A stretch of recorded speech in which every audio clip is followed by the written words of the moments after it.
Hey everybody, today we're going to be talking about ritual tools of the shiny pretty things, dealing with paganism, and for some reason this seems to be one of the places that new pagans want to start. I want to get my tools, I want to get my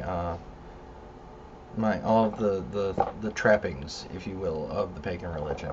Um, Now, disclaimer, as with every video, this is the way I teach, this is the way I learned. This is through my 20 plus years of experience. You can do it differently. You may have been taught differently, and that's okay. Paganism is, once again, a religion about oneself and practicing the way that you feel comfortable. So, going forward,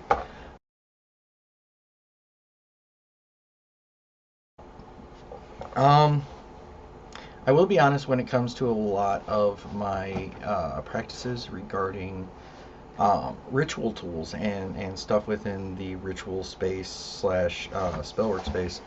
Um, it does lean a lot towards what Raymond Buckland teaches. Um, and as far as everything needs to be natural, it's a pagan religion.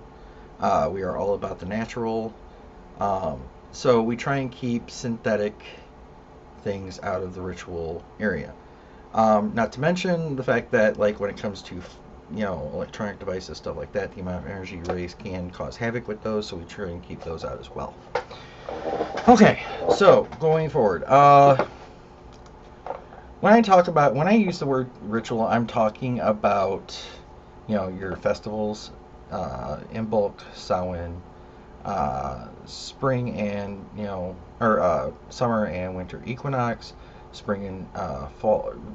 I'm sorry, summer and the summer and winter solstices, and the spring and fall equinox. Um, as well as just doing general spell work or working with your coven. Anything that you will be using, to do magic or anything along those lines. Also, anything that you will be using in a coven-based environment. Now, I do have a different class for things like coven ritual tools, and all of these things apply as just coven ritual tools. It's a little bit different because, like, for your personal, you might have a handmade $200 chalice. It's not really something you want to bring to a coven setting just because things break. So, all right, going forward. So the first thing, the infamous thing that everybody freaks out about, uh, the athame. Um, the athame is a tool that is used to direct energy. You don't cut anything with it. Generally, they're not sharp. Um, Mine's very, very dull because that's not what it's used for. The athame is actually used in paganism and, well, in ritual and spell work for separating energies.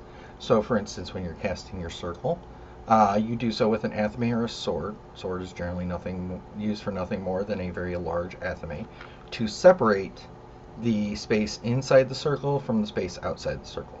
If you're cleansing something, you will use your athame to separate the negative energies from the object. A little bit about the construction of an athame, what you're looking for. I think I got this from Bud K. Oh, and just to let you know, this video is not sponsored by anyone. Any of the sites or names that I'm throwing out there are just because it's a resource that I've used. So this, generally what you're looking for is a double-bladed knife with a wooden or metal handle. That's really it. I mean, it's you will go through cleansing, anointing, your ritual tools, but where you get your ritual tools, it's a tool. Um, I have a wooden handle here. Some people who are very, very strict about the whole nothing natural would actually have taken a piece of sandpaper and sanded off the stain that's on the handle. I am not that. stringent on it. I'm still touching the wood. It's not, lacquer or anything like that. It's not made of plastic. It's actual wood. So I'm happy with this. The big thing about it being double blade is because you are directing energy with this. You want it to be pretty much a straight shot. That's what the double blade part is. Most single bladed are curved knives. It can affect the flow of energy. That's all it is, really. So you've got a double bladed knife, and this can come in many different sizes, many different varieties. It's best if you can pick something that kind of shows your personality. You can also wood burn the handle, etch the blades. All of those things are possible. Now, another thing to state is, you don't have to spend a lot of money on these tools, and that's something that I do need to stress. This is actually something that I had bought a bunch of when I was the head of a coven, and this was for people that were just new to paganism, didn't have any ritual tools. So I would give them at least their first ritual tool. I think these were like $2 to $3 a piece. It's made of metal. It's a metal handle. Very rudimentary, very simple. And that's fine. If that's what works for you, that's absolutely fine. That's something that you can do. I once heard of a painter that used a palette knife. I haven't really seen palette knives that were double bladed or anything along those lines, but again, make it your own. Do what works for you. So, athame. Once again, just a tool used for directing energy in the purpose of separating energies one from another. So there's that.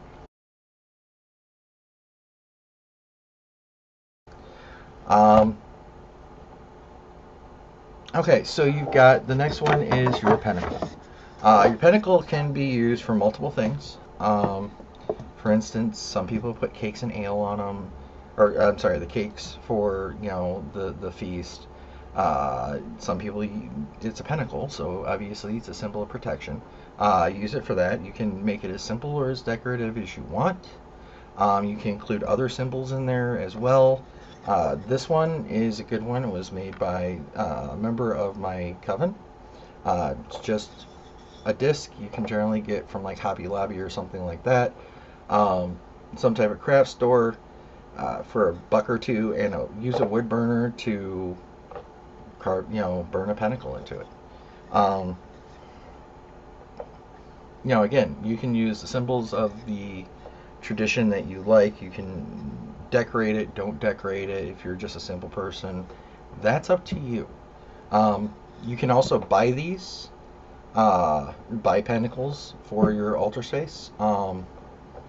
If you have the money to do so, that's up to you. They'll all work just as well. So that is this. The big thing about the pentacle as far as the construction is concerned is you want it to be made out of wood or earthware. It is a symbol for earth, just like the athame is a symbol of fire. So, you get these, sometimes I get these people, well, what about an athame made out of bone? What about an athame made out of antler? The athame is a symbol of fire. Metal is forged from fire. So generally I recommend, just for the symbolism of it, you do pick a metal athame. With the pentacle, again, it's a symbol of earth. So wood, clay, something along those lines.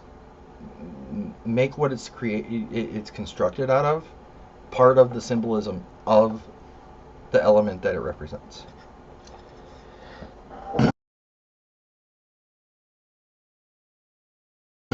All right, so the next thing is the chalice. Guys, I'm going to say this over and over again. This can be as complicated or as simple as you make it. This is a perfectly acceptable chalice. If you look, it's got an 8-point star on it. There is a symbolism behind that. I'm not getting into that right now. This isn't the symbols class. You want it to be made out of natural material, glass. Glass works fine. Crystal works. Glass works. The big thing is it holds liquid, and it's shaped like a cup. That's really it. sometimes the chalice can be used for symbolism of the female energies, the womb. When you're taking an athame, there are certain rituals that'll tell you to take an athame, insert it partway into the cup. That actually stands for reproduction. So again, you just want it to be suitable for that. Um, it can be pretty much anything you want. Here's another, example. A good source for again, you can go on to um, pretty much any website, and pick a chalice. If you want to order one with the pentacles and make it look all pretty, you can do that too. There's a really great site, artsandcrafts.com, that you can do that. There's multiple pagan websites. It's not like, again, if you've seen my past videos, it's not like it was when I was young. Finding pagan stuff was expensive and hard. You can use pretty much anything that works for you. So this was perfectly acceptable. I think I'd like it a little bit better if it was blue. It would, stand for water a little bit more, but still, again, perfectly acceptable. So again, I mean, it can be made out, the chalice can be made out of anything that you like. I'll be honest, when it comes to the symbolism of it, not really anything's made out of water, but if you get something that's clear or clear-ish, that kind of gives the sense of water, and I definitely like that concept.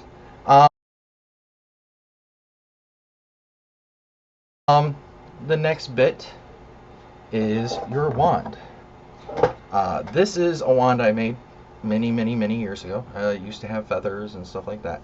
The big thing about the wand, it can be made of crystal, it can be made of wood. Generally you want some type of wood that, a tree basically, something that was up in the air. Again, I put feathers on this originally to represent air. And the big thing is it be made out of some kind of conductive, whether, like I said, it be stone, whether it be crystal, whether it be wood. And when I say conductive, I'm not talking about electricity, because as we all know, wood is actually an insulator of electricity. I'm talking about bioelectric energies. Make sure that the fat part is down at the bottom, so the energy flows in the direction that the limb grows. So you want the part that was closest to the tree here, and the part that was furthest from the tree here, so you can hold it and the energy will naturally flow down the wand. Again, this is a focusing crystal. As far as whether or not you're using a sending crystal or a receiving crystal, that's something I'll get into in just a minute.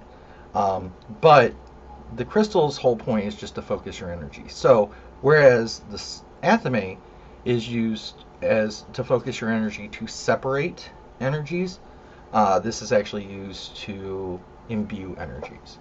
So for instance, if you're imbuing energy into a stone or into a new ritual tool or something like that, you would want to use your wand instead of the athame. So there's that.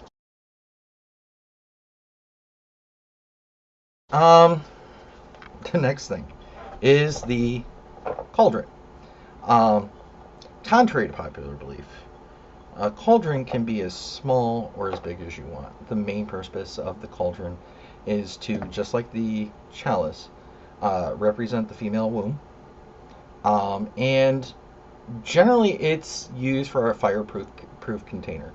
So a couple of ceremonies that Wiccans and some pagans do is they do a ceremony where they take their bad habits, write them down on a piece of paper, whether it's smoking, drinking, just anxiety.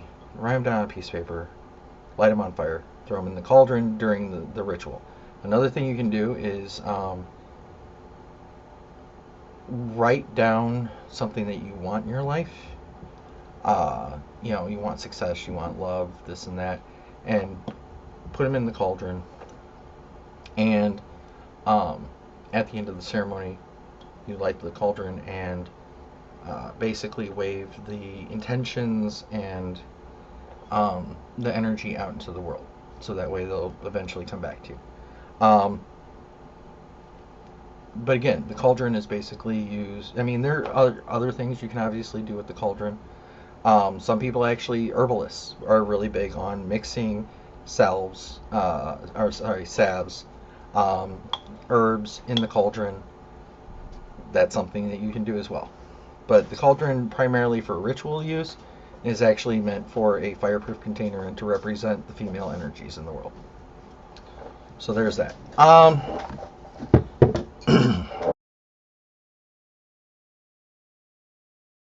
All right, so other non-essential, I guess, tools would be a broom. Some people have ritual brooms that they use to cleanse their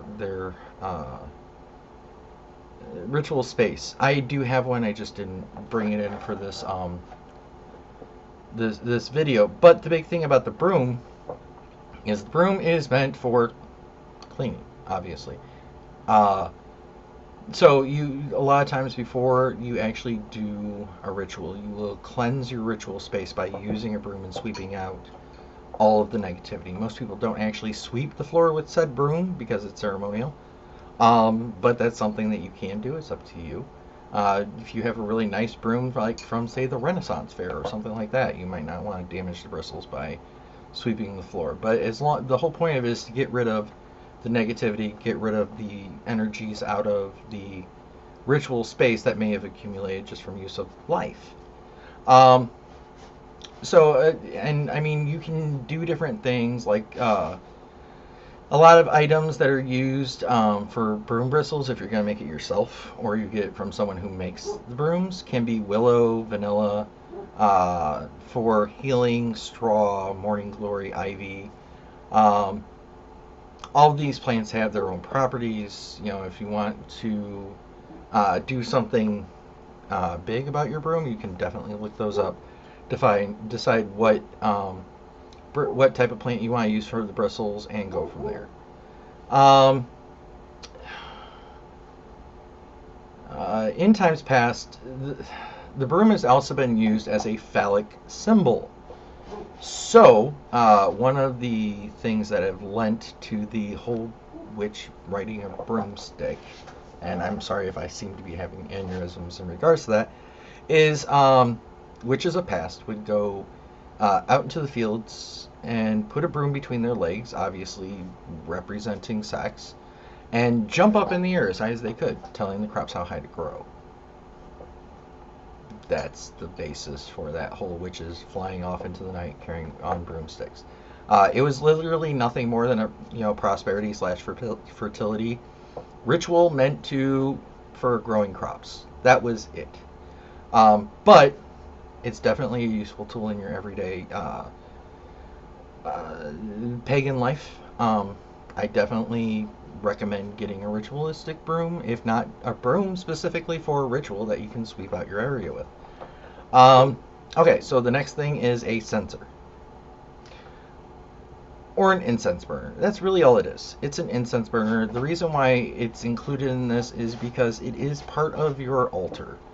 You want to make sure that it's cleansed, just like everything else. Once again, you can go as ornate or as simple as you want. If you want to go to the local incense shop and just get a stick holder, you can do that. If you want to get something dramatic with, dragons and a castle and put your incense in that, you can do that too. I'll be honest. I used to, and I mean, I still do, obviously. My biggest thing was using raw herbs as incense. You get like a cauldron, put some sand in it, put a piece. They sell charcoal, incense charcoal. I think they're also the same charcoal used in hookahs. Light that, let that get warm. Put some herbs on it, and you have incense. The most natural type of incense that you can get. That's an option as well. Okay, so some things that aren't necessary, however, You know, people still use it. It's still very, very nice to have at times. A bell comes more from the ritualistic, like for instance, ceremonial magicians, Catholics use it, different places like that. But you can actually use it to signify different changes in the ceremony, like going from, you know, the ceremony part to the feast, going from the welcoming to the ceremony, stuff like that. Um, it can be used. I'll be honest, I've looked for years for a bell with the perfect tone. I haven't found it yet. But it's something that's kind of nice to have. All right, so the next two things are the next two things are not absolutely necessary. They're nice to have in a public ritual setting and a coven ritual setting. Just because of the mass area in which you have and you have to deal with for these settings. I can do a ritual in like a 6x6 area uh, by myself. That's the ritual area I need to do a ritual myself. Back when we had almost 20 people in a coven, obviously that area had to be a lot bigger. Especially when you include the size of the altar to hold everybody's chalices, and yeah. Um, so the first thing is a sword.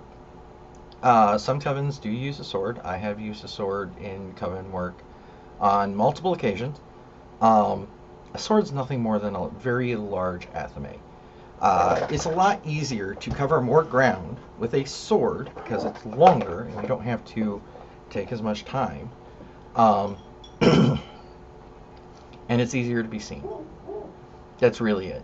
You know, so it once again, same basic things. The handle needs to be made of metal or wood or some type of natural material. It should be made of metal. Um, that's it. Staff, just a large wand. That's really it. Staff can be used for other things like, you know, jumping the staff for certain rituals, stuff like that. But for the most part, it's just a really large wand. It's meant to direct energy. It makes it easier in a coven-based environment. Um, some people like it because it's more dramatic, and that's fine. I mean, you bring what you can to your ceremonies. Um, but really, it's just a really large wand, which is fine. You know, put as much into it as you want. Um, okay, so let's go into ritual dress. Um, you will hear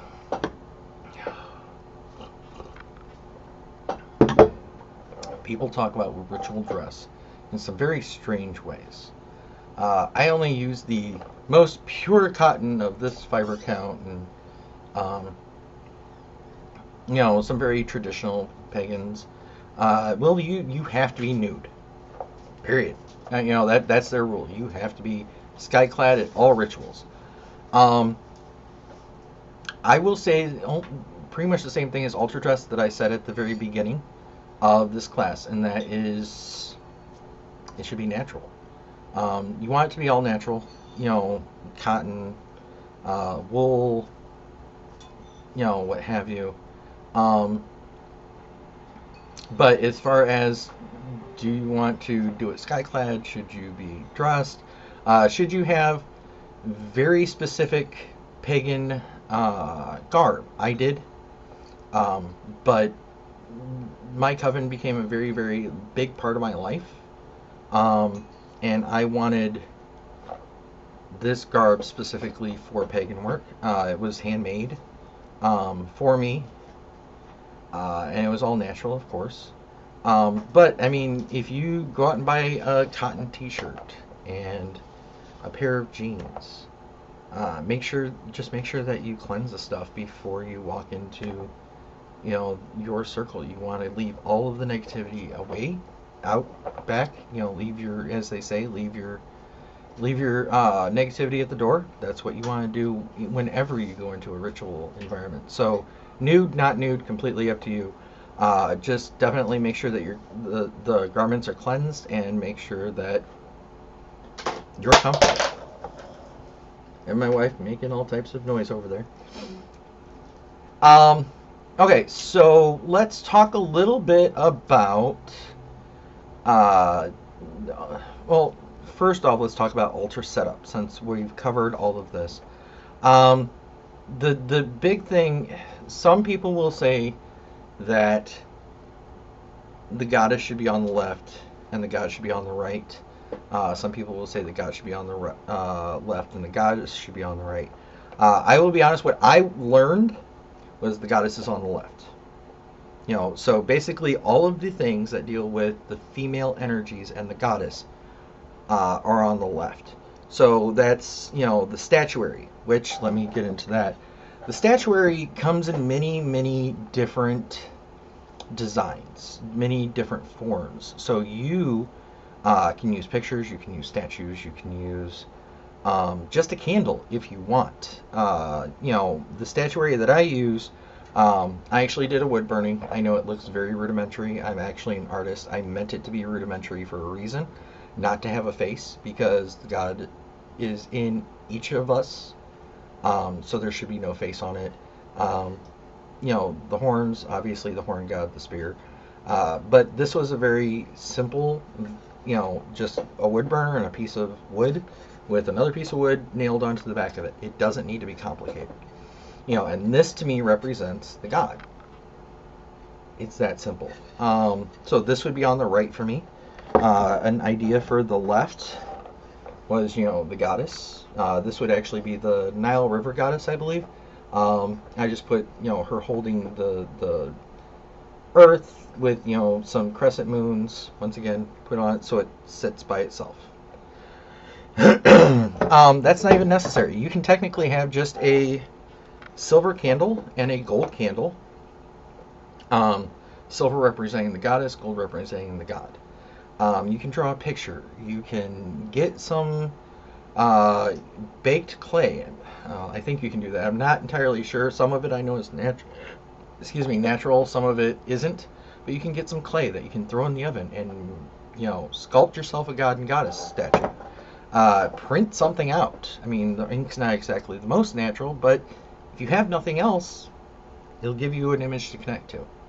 And when I say female energies on the left, that would be your bell, your cauldron, your chalice, and your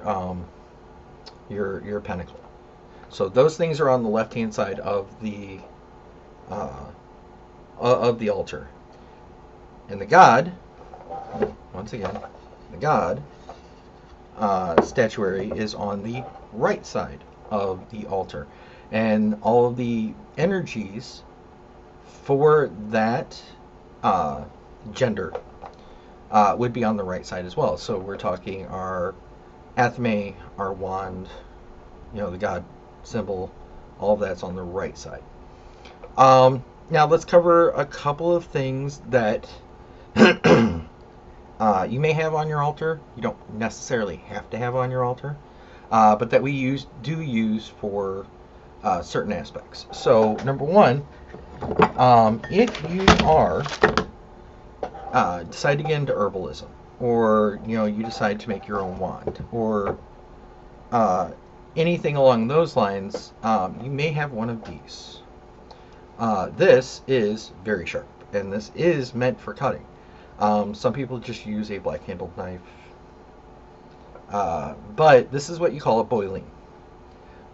This is used to harvest herbs, and also do certain things during a ritual. Basically, if you do need to cut something, you would want to use this. You do not use your athame, because your athame is used for creating and imbuing. Your boiling is used for cutting and, in a symbolic sense, destroying. Now, as you can see, this part it doesn't have to be crescent shaped like this either. Once again, this is mine. You use what you want. But it's sharp over here, and it's saw blade over here. So this part is great for harvesting plants and cutting, this part is great for, cutting woods. And you may, because certain rituals, for instance, a hand parting, um, certain rituals will require you to cut things, so you'd want a boiling. This may be something that you have on your altar. A lot of people will use incense in their rituals, obviously. Um, and by the way, just to clarify, this would also be on the same side as the masculine energies, because it is a knife, a phallic symbol of some type. Some people use, a lot of people, including myself, use incense during their rituals. It kind of puts you in a different mindset, and the different herbs are used for different things. So you would want to coordinate what incense you're using with what you're doing. So, for instance, if you're doing a healing spell or a healing ritual, you can use willow or one of the many, many, many healing herbs out there. um, if you're trying to do a prosperity, you can use a herb associated with prosperity. If you're trying to, do protection, you can do an herb associated with protection. Also, you may have stones on the altar associated with those qualities as well. So for protection, you're talking about cat's eye, so on and so forth. Or I'm sorry, tiger's eye. So that's kind of some things that you'd have. And because if you really think about it, the fact that incense is a combination of all the different elements, having it right in the middle is, well, right in the middle, I normally put it between the god and the goddess statuary or candles, is a great place for it, because it is a combination of earth, air, fire, water. So it's a great culmination of all four elements. Put it right in the middle. It'll accomplish its goal as well as be a good focus of all the four elements put together. There's cakes, there's ale. That's a normal part of a Wiccan tradition. Once you're done doing and again, this is where I learned and this is where I taught. Once you're done doing the ritual part of the ritual, or you're done doing your spell work, then you share cakes and ale with whoever's around. Save a little bit of it for nature. The way I do it is I just, if it's multiple glasses, I pour one glass for the god and goddess. After the ritual, I take it out and spread it into nature to share my abundance with them. Same thing with cakes. Either if you're doing it by yourself, you can take off, half of a cupcake or a muffin, whatever it is that you're using. Eat the other half and take that half out with the wine that you have left over or the juice, and share that with nature as well. Again, do it the way you wish. However, this is the way I was taught, and this is the way I teach. I think that's pretty much it. So, again, let me point out some things. Number one, when you are teaching, or I'm sorry, when you are bringing objects into a ritual space, make sure that they're cleansed. One easy way to make sure that you're not having to cleanse every single time you go to do ritual or spell work is you can have a box. Line the box with black material. You can also put things in it with like obsidian, jet, black stones that absorb energy to keep the energy away from your ritual clothes, ritual items. You should still cleanse them once in a while. I'd say probably once every few months. Keep them in that box. There's the joke. How do you make a Wiccan angry? You walk up to their altar, grab a crystal, and go, "Oh wow, that's cool," because now they have to re-cleanse that. Make sure that you're also keep, if possible, your ritual tools out of, if you just leave it in the middle of a room, someone eventually is going to walk up and go, "Wow, that's really cool." Put your ritual tools away, keep them out of sight, because if your mother walks in and she's not a fan of your religion or your, best friend or girlfriend or what have you, and they're not a fan of your religion, then that's creating a whole bunch of negativity that's gonna get into your tools. So you just want to keep that stuff. I'm not saying that you have to hide your religion, but your tools, the stuff you actually use for your ceremonies, just keep it away from other people. Um, so I mean, that's the thing. Again, make sure that everything is cleansed. Um, you for your altar, you can use a coffee table, you can use a cardboard box, make sure it's stable. You can use pretty much anything you want. You can do your ceremonies outside. You can do your ceremonies in the house. Generally, just as a good idea, if you're, say, you know, living with other people, make sure that you have their permission to do it in the house. Otherwise, that can create more negative energy for you. Um, you know, we've done ceremonies out in a park. We've done ceremonies in a basement. We've done ceremonies in my garage. You know, whatever works for you. Definitely remember, though, that ritual tools do not have to cost you an arm and a leg. You know, the more ritual tools that you can make for yourself, that you can, in some way, shape, or form, craft. You know, if you know blacksmithing, making your own boiling, making your own athame is a great idea. If you can find a good piece of wood that you are absolutely attracted to, you think is beautiful, or has some type of symbolism for you. I mean, for instance, me, I found this one. It starts as two and it intertwined up. Um, that says unity to me. You know, I use this wand a lot during weddings, a lot during prosperity. You know, bring myself and you know, financial stability together. Um, you know, make your own stuff. You know, a lot of this, you know, the pentacle, the statuary that I showed you, a lot of that stuff is made by us. We're not broke. We probably could have bought expensive statuary and pentacles and stuff like that, but we're putting our own energy into it when we make it, and that's always a good idea. So, if you have any questions, comments, post them below. And once again, blessed be and have a great day.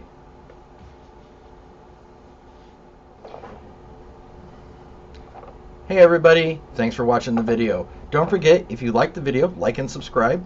Also, you can donate to my Patreon. All Patreon donations will go towards delivering you new and more interesting content. One last thing, if you had any questions about the content of this video, do not forget to ask those questions in the comments. I will do my absolute best to get back to you in a timely manner, and you, as always, have a great day and blessed be.